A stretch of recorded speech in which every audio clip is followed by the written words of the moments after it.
Chapter 5. Call now if there be any that will answer thee. And to which of the saints wilt thou turn? For wrath killeth the foolish man, and envy slayeth the silly one. I have seen the foolish taking root, but suddenly I cursed his habitation.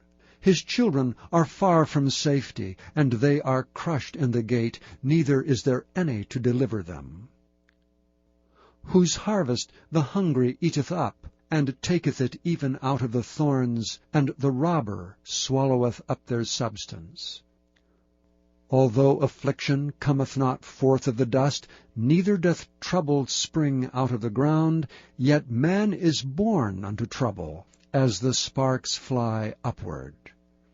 I would seek unto God, and unto God would I commit my cause, which doeth great things, and unsearchable, marvelous things without number, who giveth rain upon the earth, and sendeth waters upon the fields, to set up on high those that be low, and those which mourn may be exalted to safety. He disappointeth the devices of the crafty, so that their hands cannot perform their enterprise. He taketh the wise in their own craftiness, and the counsel of the froward is carried headlong. They meet with darkness in the daytime, and grope in the noonday as in the night. But he saveth the poor from the sword, from their mouth, and from the hand of the mighty. So the poor hath hope, and iniquity stoppeth her mouth. Behold, happy is the man whom God correcteth. Therefore despise thou not the chastening of the Almighty, for he maketh sore, and bindeth up. He woundeth, and his hands make whole. He shall deliver thee in 6 troubles. Yea, in 7 there shall no evil touch thee. In famine he shall redeem thee from death, and in war from the power of the sword. Thou shalt be hid from the scourge of the tongue, neither shalt thou be afraid of destruction when it cometh. At destruction and famine thou shalt laugh, neither shalt thou be afraid of the beasts of the earth. For thou shalt be in league with the stones of the field, and the beasts of the field shall be at peace with thee. And thou shalt know that thy tabernacle shall be in peace, and thou shalt visit thy habitation, and shalt not sin. Thou shalt know also that thy seed shall be great, and thine offspring as the grass of the earth. Thou shalt come to thy grave in a full age, like as a shock of corn cometh in his season. Lo, this we have searched it, so it is. Hear it, and know thou it for thy good. Chapter 6. But Job answered and said, O that my grief were thoroughly weighed, and my calamity laid in the balances together. For now it would be heavier than the sand of the sea. Therefore my words are swallowed up. For the arrows of the Almighty are within me, the poison thereof drinketh up my spirit. The terrors of God do set themselves in array against me. Doth the wild ass bray when he hath grass, or loweth the ox over his fodder? Can that which is unsavory be eaten without salt? Or is there any taste in the white of an egg? The things that my soul refused to touch are as my sorrowful meat. Oh, that I might have my request, and that God would grant me the thing that I long for, even that it would please God to destroy me, that he would let loose his hand and cut me off. Then should I yet have comfort. Yea, I would harden myself in sorrow. Let him not spare, for I have not concealed the words of the Holy One. What is my strength that I should hope? And what is mine end that I should prolong my life? Is my strength the strength of stones, or is my flesh of brass? Is not my help in me, and is wisdom driven quite from me? To him that is afflicted pity should be showed from his friend, but he forsaketh the fear of the Almighty. My brethren have dealt deceitfully as a brook, and as the stream of brooks they pass away, which are blackish by reason of the ice, and wherein the snow is hid. What time they wax warm, they vanish.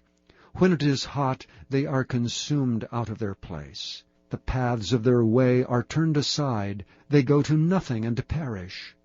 The troops of Tema looked, the companies of Sheba waited for them. They were confounded because they had hoped. They came thither and were ashamed. For now ye are nothing. Ye see my casting down, and are afraid. Did I say, Bring unto me, or give a reward for me of your substance, or deliver me from the enemy's hand, or redeem me from the hand of the mighty? Teach me, and I will hold my tongue, and cause me to understand wherein I have erred. How forcible are right words! But what doth your arguing reprove? Do ye imagine to reprove words, and the speeches of one that is desperate, which are as wind? Yea, ye overwhelm the fatherless, and ye dig a pit for your friend. Now therefore be content, look upon me, for it is evident unto you if I lie. Return, I pray you, let it not be iniquity. Yea, return again, my righteousness is in it.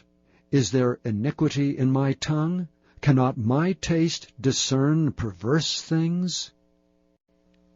Chapter 7. Is there not an appointed time to man upon earth? Are not his days also like the days of an hireling? As a servant earnestly desireth the shadow, and as an hireling looketh for the reward of his work, so am I made to possess months of vanity, and wearisome nights are appointed to me. When I lie down, I say, When shall I arise, and the night be gone? And I am full of tossings to and fro unto the dawning of the day. My flesh is clothed with worms and clods of dust. My skin is broken, and become loathsome. My days are swifter than a weaver's shuttle, and are spent without hope. O remember that my life is wind, mine eye shall no more see good. The eye of him that hath seen me shall see me no more. Thine eyes are upon me, and I am not. As the cloud is consumed and vanisheth away, so he that goeth down to the grave shall come up no more. He shall return no more to his house, neither shall his place know him any more. Therefore I will not refrain my mouth, I will speak in the anguish of my spirit. I will complain in the bitterness of my soul.